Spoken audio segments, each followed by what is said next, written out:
नमस्कार दोस्तों, हमारी आज की कहानी है माँ की ममता।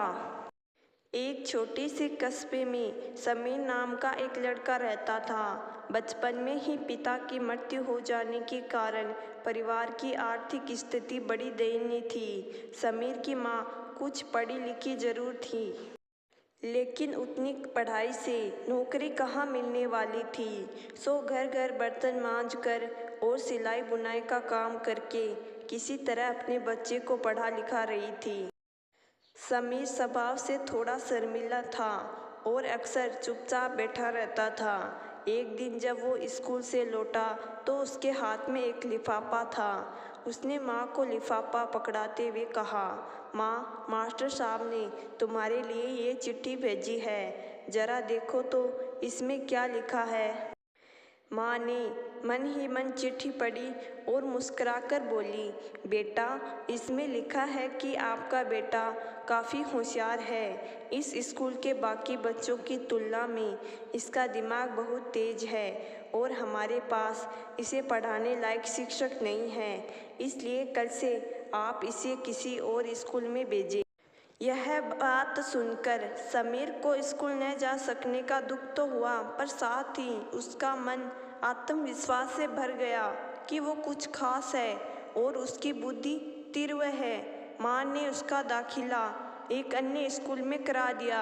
समय बीतने लगा। समीर ने खूब मेहनत से पढ़ाई की। आगे चलकर उसने सिविल सर्विसेज परीक्षा भी पास की और आईएएस ऑफिसर बन गया। समीर की माँ अब बूढ़ी हो चुकी थी और कई दिनों से बीमार भी चल रही थी और एक दिन अचानक उनकी मृत्यु हो गई। समीर के लिए ये बहुत बड़ा आघात था। वह बिलख बिलख कर रो पड़ा। उसे समझ नहीं आ रहा था कि अब वह अपनी माँ के बिना वो कैसे जिएगा। रोते ही रोते उसने माँ की पुरानी अलमारी खोली और हाथ में उसकी माला, चश्मा और अन्य वस्तु लेकर चूमने लगा। उस अलमारी में समीर के पुराने खिलौने और बचपन के कपड़े तक संभाल कर रखे हुए थे। समीर एक एक कर सारी चीज़ें निकालने लगा और तभी उसकी नज़र एक पुरानी चिट्ठी पर पड़ी। दरअसल ये वही चिट्ठी थी जो मास्टर साहब ने उसे 18 साल पहले दी थी। नम आंखों से समीर उसे पढ़ने लगा।